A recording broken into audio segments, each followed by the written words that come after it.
2026 കേരള നിയമസഭാ തിരഞ്ഞെടുപ്പിലേറ്റ കനത്ത പരാജയത്തിന് പിന്നാലെ communist party of India Kerala ഘടകത്തിനുള്ളിൽ ആഭ്യന്തര കലഹവും നേതൃമാറ്റത്തിനായുള്ള ആവശ്യങ്ങളും കത്തുന്നു. മുൻ മുഖ്യമന്ത്രി പിണറായി വിജയന്റെ വ്യക്തിപരമായ ശൈലിയും പാർട്ടി സംസ്ഥാന സെക്രട്ടറി MV ഗോവിന്ദന്റെ മാധ്യമങ്ങളോടുള്ള സമീപനവുമാണ് പാർട്ടിയെ ചരിത്രപരമായ പതനത്തിലേക്ക് നയിച്ചതെന്ന കടുത്ത ആക്ഷേപമാണ് ഇപ്പോൾ കീഴ്ഘടകങ്ങളിൽ നിന്ന് ഉയരുന്നത്. ഇന്ന് നടന്ന CPM തിരുവനന്തപുരം ജില്ലാ സെക്രട്ടേറിയറ്റ് യോഗം സംസ്ഥാന നേതൃത്വത്തിനെതിരെയുള്ള കടുത്ത അതൃപ്തിയുടെ വേദിമാറ്റമായി മാറി. Pinarayi Vijayan, party secretary MV Govindan, പ്രമുഖ മന്ത്രിമാരായ വീണ ജോർജ്, MP രാജേഷ് എന്നിവർക്കെതിരെ അസാധാരണമാം വിധം കടുത്ത ഭാഷയിലാണ് ജില്ലാ നേതാക്കൾ വിമർശനം ഉന്നയിച്ചത്. പാർട്ടിയുടെ കോട്ടകളിൽ പോലും വൻ തോൽവി ഏറ്റുവാങ്ങേണ്ടി വന്ന സാഹചര്യത്തിൽ താഴെത്തട്ടിലുള്ള പ്രവർത്തകരുടെ അമർഷമാണ് ഈ യോഗങ്ങളിൽ പ്രതിഫലിക്കുന്നത്. തിരഞ്ഞെടുപ്പിൽ ഇടതുമുന്നണിക്കുണ്ടായ ചരിത്രപരമായ പതനത്തിന്റെ പശ്ചാത്തലത്തിൽ പിണറായി വിജയന്റെ ഏകപക്ഷീയമായ പെരുമാറ്റ ശൈലിക്കെതിരെ CPM കീഴ്ഘടകങ്ങളിൽ വലിയ രീതിയിലുള്ള പടയൊരുക്കമാണ് ദൃശ്യമാകുന്നത്. പാർട്ടി കോട്ടകളിൽ പോലും വൻ തോൽവി ഏറ്റുവാങ്ങേണ്ടി വന്ന സാഹചര്യത്തിൽ തിരുവനന്തപുരം ജില്ലാ സെക്രട്ടറി യോഗത്തിൽ മുഖ്യമന്ത്രിയുടെ ധാർഷ്ട്യവും ശരീരഭാഷയുമാണ് പരാജയത്തിന്റെ മുഖ്യ കാരണമായി നേതാക്കൾ വിരൽ ചൂണ്ടിയത്. സാധാരണക്കാരായ ജനങ്ങളുമായി പാർട്ടിക്ക് മുൻപുണ്ടായിരുന്ന ജൈവികമായ ബന്ധം തകർത്തത് പിണറായി വിജയന്റെ അമിതമായ അഹങ്കാരവും അസഹിഷ്ണുതയുമാണെന്ന് യോഗത്തിൽ നേതാക്കൾ തുറന്നടിച്ചു. തിരഞ്ഞെടുപ്പ് പ്രചാരണ വേളകളിലും ഭരണകാലത്തും പൊതുജനങ്ങളോട് അദ്ദേഹം കാണിച്ച അകൽച്ച പാർട്ടിയുടെ അടിത്തറ ഇളക്കിമറിച്ചു. ഒരു സാധാരണ പാർട്ടി പ്രവർത്തക അത്യന്തം ആഗ്രഹത്തോടെ സെൽഫി എടുക്കാൻ അടുത്തു വന്നപ്പോൾ പോലും അത് ക്രൂരമായി തടഞ്ഞ സംഭവം താഴെത്തട്ടിലുള്ള അണികളിൽ പോലും വലിയ നിരാശയും അമർഷവും ഉണ്ടാക്കിയതായി നേതാക്കൾ ഓർമ്മിപ്പിച്ചു.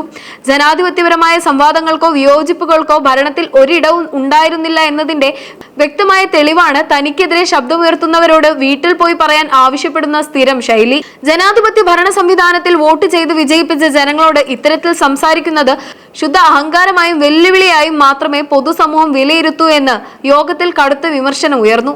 ഒരു ഇടതുപക്ഷ സർക്കാരിന് ഒരിക്കലും യോജിക്കാത്ത തരത്തിൽ മുഖ്യമന്ത്രിയുടെ ഓഫീസ് പൂർണ്ണമായും ജനങ്ങളിൽ നിന്ന് അകന്നുപോയെന്നും നേതാക്കൾ കുറ്റപ്പെടുത്തി. ഉത്തർപ്രദേശിൽ തീവ്ര വലതുപക്ഷ മുഖ്യമന്ത്രിയായ യോഗി ആദിത്യനാഥ് പോലും പന്തലിട്ട് സാധാരണക്കാരായ ജനങ്ങളുടെ പരാതികൾ കേൾക്കാനും അവരെ സ്വീകരിക്കാനും തയ്യാറാകുമ്പോൾ കേരളത്തിലെ കമ്മ്യൂണിസ്റ്റ് മുഖ്യമന്ത്രിയുടെ ഓഫീസിൽ സാധാരണക്കാരന് പ്രവേശനം പോലും നിഷേധിക്കപ്പെടുന്ന അവസ്ഥയായിരുന്നു. മുഷിഞ്ഞ വസ്ത്രം ധരിച്ചെത്തുന്ന സാധാരണ ജനങ്ങളോട് മാറി നിൽക്കാൻ പറയുന്ന തരത്തിലുള്ള കോർപ്പറേറ്റ് ശൈലിയാണ് മുഖ്യമന്ത്രിയുടെ ഓഫീസിൽ നിലനിന്നിരുന്നതെന്നും ഈ ജനവിരുദ്ധ സമീപനമാണ് LDFനെ ചരിത്രത്തിലെ ഏറ്റവും വലിയ തകർച്ചയിലേക്ക് നയിച്ചതെന്നും ജില്ലാ നേതൃത്വം വിലയിരുത്തി.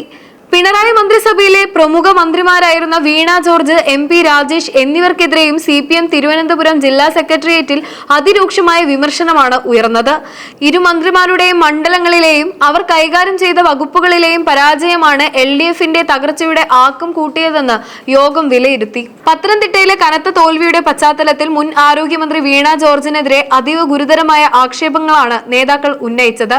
പാർട്ടി പാരമ്പര്യമോ കൃത്യമായ സംഘടനാ ബോധമോ ഇല്ലാത്തവരെ ജനപ്രതിനിധികളും മന്ത്രിമാരുമാക്കിയതിന്റെ ദുരന്തമാണ് പത്തനംതിട്ടയിൽ ഇടതുമുന്നണിക്ക് അനുഭവിക്കേണ്ടി വന്നതെന്ന് യോഗത്തിൽ നേതാക്കൾ തുറന്നടിച്ചു. മുൻപ് രാഷ്ട്രീയ വിവാദങ്ങൾ ഉയർന്നപ്പോൾ പത്തനംതിട്ട ടൗണിൽ കാണാം എന്ന് വീണ ജോർജ് നടത്തിയ പ്രസ്താവന യഥാർത്ഥത്തിൽ സാധാരണക്കാരായ ജനങ്ങളോടുള്ള വെല്ലുവിളിയായിരുന്നുവെന്നും അതിനുള്ള കൃത്യമായ മറുപടിയാണ് ജനങ്ങൾ വോട്ടിലൂടെ നൽകിയതെന്നും യോഗം വിലയിരുത്തി. ജനകീയ ആവശ്യങ്ങളെയും വിവിധ സമരങ്ങളെയും പരിഹരിക്കാൻ ശ്രമിക്കുന്നതിന് പകരം അവയെ തികച്ചും നിഷേധാത്മകമായ രീതിയിൽ വഴിതിരിച്ചു വിടാനാണ് മന്ത്രി എപ്പോഴും ശ്രമിച്ചതെന്നും വിമർശനം ഉയർന്നു. സമാനമായ രീതിയിൽ മന്ത്രി MP രാജേഷിനെ ലക്ഷ്യമിട്ടും കടുത്ത അമർഷമാണ് യോഗത്തിൽ പ്രകടമായത്. അദ്ദേഹം കൈകാര്യം ചെയ്ത തദ്ദേശ സ്വയംഭരണ വകുപ്പും LDF സർക്കാരിന്റെ ലൈഫ് ഭവന പദ്ധതിയും പൂർണ്ണ പരാജയമായിരുന്നുവെന്ന് നേതാക്കൾ ചൂണ്ടിക്കാണിച്ചു. തദ്ദേശീയ തലത്തിൽ സാധാരണക്കാർക്ക് ഏറെ ആശ്രയമാകേണ്ടിയിരുന്ന ലൈഫ് മിഷൻ പദ്ധതികൾ പാതി വഴി നിലച്ചതും മണ്ഡല പുനർനിർണയത്തിൽ പാർട്ടിക്ക് സംഭവിച്ച ഗുരുതരമായ പാളിച്ചകളും പ്രാദേശിക തലത്തിൽ വലിയ ജനരോഷത്തിന് കാരണമായി.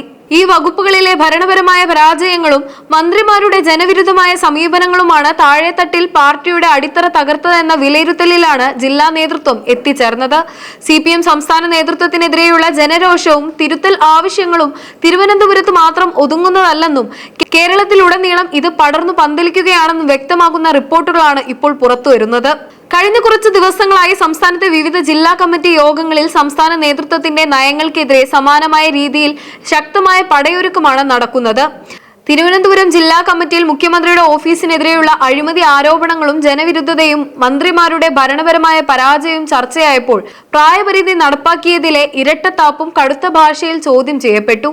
പത്തനംതിട്ടയിൽ ഇടതുമുന്നണിയുടെ പരമ്പരാഗത കോട്ടകളിൽ പോലും വൻ തകർച്ചയുണ്ടായതിന് കാരണം മുൻ മന്ത്രി വീണ ജോർജിന്റെ അഹങ്കാരവും ജനങ്ങളുമായുള്ള അകൽച്ചയുമാണെന്നാണ് വിലയിരുത്തപ്പെട്ടത്.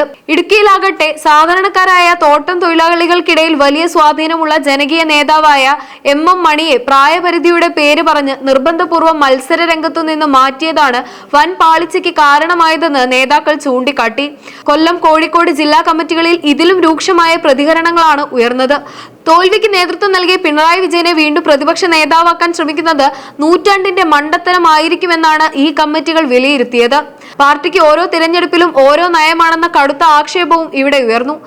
ഈ രീതിയിൽ കേരളത്തിലെ ഭൂരിഭാഗം ജില്ലാ കമ്മിറ്റികളിൽ നിന്നും ഉയരുന്ന ശക്തമായ നേതൃത്വ വിരുദ്ധ വികാരം വരും ദിവസങ്ങളിൽ CPM-നുള്ളിൽ വലിയ രാഷ്ട്രീയ അഴിച്ചുപണികൾക്ക് വഴി തുറക്കുമെന്ന സൂചനയാണ് നൽകുന്നത്.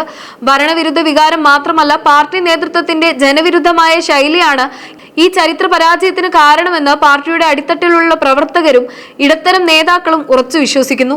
തിരുവനന്തപുരം ജില്ലാ സെക്രട്ടേറിയറ്റിൽ ഉയർന്ന ഈ പൊട്ടിത്തെറി വരും ദിവസങ്ങളിൽ നടക്കാനിരിക്കുന്ന സംസ്ഥാന സമിതി, സംസ്ഥാന സെക്രട്ടേറിയറ്റ് യോഗങ്ങളിൽ വലിയ മാറ്റങ്ങൾക്ക് വഴിവെച്ചേക്കാം.